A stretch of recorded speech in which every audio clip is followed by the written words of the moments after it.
Bismillah, Assalamualaikum warahmatullahi wabarakatuh. Alhamdulillah, wassalatu wassalamu ala rasulullah wa ala alihi wa sahbihi wa man tabi'ahum ihsan ila yaumiddin, amma ba'd. Baik, terima kasih kepada Bapak Kahfi yang telah memberikan kesempatan kepada saya untuk presentasi hari ini. Hari ini kita akan membahas tentang majruratul asma. Majruratul asma, isim-isim yang dibaca majrur. Kita masuk pada pengertian majruratul asma. Apa itu majruratul asma? Majruratul asma yaitu kumpulan yang berada dalam kondisi majrur. Penyebab majrurnya dikarenakan adanya amil yang mempengaruhi isim tersebut. Majrur itu merujuk pada kata benda atau isim yang berada dalam keadaan jar. Biasanya majrur ditandai dengan harokat kasroh atau tanda lain yang menggantikannya seperti huruf ya pada isim musanna atau jamak mudzakkar salim. Nanti akan dibahas di dalam pembahasan ini. Kemudian macam-macam majruratul asma atau penyebabnya bisa majrur. Isim menjadi majrur karena 3 sebab utama, yaitu yang pertama al-majruru bil harfi jar. Nah, kata benda yang menjadi majrur karena didahului oleh salah satu huruf jar. Kemudian yang kedua majruru bil idhofah, kata benda yang menjadi majrur karena berkedudukan sebagai mudhof ilaih. Kata kedua dalam susunan idhofah atau kepemilikan. Kemudian yang ketiga majruru bit tabaiyah, kata-kata yang mengikuti kata lain dalam i'rab, perubahan harokat akhir. Kemudian kita masuk pada majrur. Yang pertama majruru bil harfi jar, kata benda yang menjadi majrur karena didahului oleh salah satu huruf jar. Apa saja huruf jar? Huruf jar yaitu min, ila, an, ala, fi, rubba, kaf, lamba. Di sini ada yang kurang. Nah, contoh misalnya kita masuk pada contoh kalimat. Yang pertama, zahabatu ilal masjidi. Nah, di sini kemasukan huruf jar pada kata zahabatu ila, kemasukan ila, maka al masjidi menjadi jar, menjadi kasroh karena bertemu dengan huruf jar. Kemudian kitabu fil hakibati, buku itu di dalam tas. Nah, al hakibati menjadi jar karena kemasukan huruf al-hakibati menjadi majrur karena kemasukan huruf jar yaitu fi. Kemudian nadhartu 'ala syajarati, asy-syajarati menjadi majrur karena kemasukan huruf jar yaitu ala. Kemudian kita masuk pada al-majruru bil idhofah, isim kata benda yang dijarkan karena idhofah. Nah, kata idhofah sendiri memiliki arti yaitu penggabungan dua kata benda atau lebih, di mana kata benda yang pertama disebut mudhof dan disandarkan dan dihubungkan kepemilikannya dengan kata benda yang kedua yang disebut dengan mudhof ilaih. Nah, mudhof ilaih inilah yang selalu berkedudukan sebagai majrur yang berharokat kasroh atau tanda jar lainnya. Nah, struktur idhofah, kata yang pertama disebut dengan mudhof. Aturan umumnya tidak boleh bertanwin dan tidak boleh diawali dengan alif lam. Kemudian kata benda yang kedua disebut dengan mudhof ilaih. Nah, menunjukkan dengan kepemilikan atau hubungan erat dengan mudhof. Nah, kata ini selalu majrur. Kita masuk pada contoh kalimat. Hadza kitabut thalibi. Nah, di sini at-thalibi menjadi majrur karena at-thalibi majrur karena menjadi mudhof ilaih dari mudhofnya kitabu gitu. Kemudian babul baiti muqlaq, pintu rumah tertutup. Nah, al baiti majrur menjadi majrur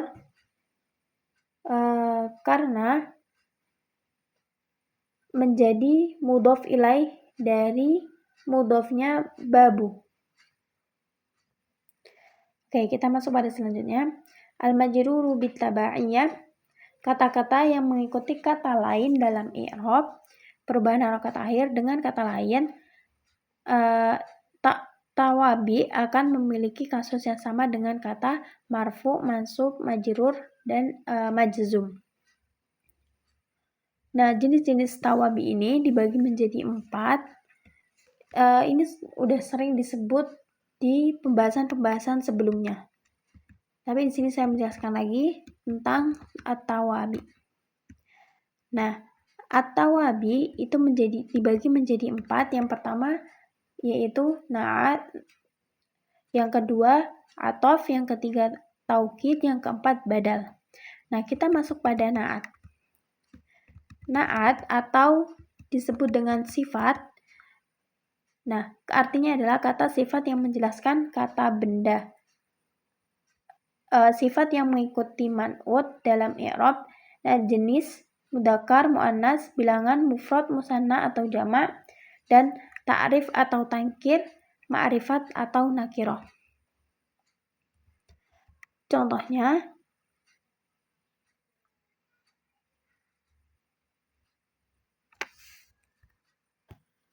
ra'aitu bintan jamilatan.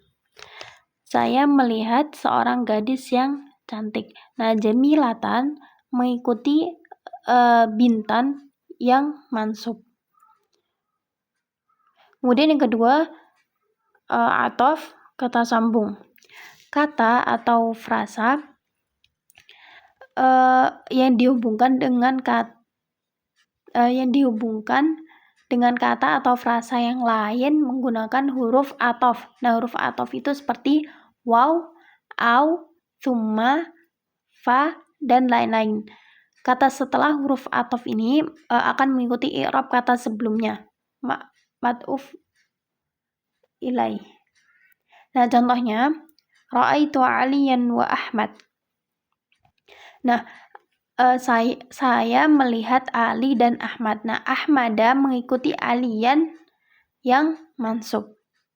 Ahmada mengikuti kata Aliyan yang mansub ya. Kemudian yang ketiga at-taukid, yaitu kata yang digunakan untuk menguatkan atau menekankan makna kata sebelumnya, muakkad. Nah, di sini taukid dibagi menjadi 2, yaitu yang pertama lafzi, pengulangan kata atau frasa yang sama. Kita masuk pada contohnya dulu. Ja'a Zaidun, Zaidun. Telah datang Zaid, Zaid. Nah, di sini diulangi Zaid 2 kali. Berarti di sini ada kata penekanan. Benar-benar Zaid gitu.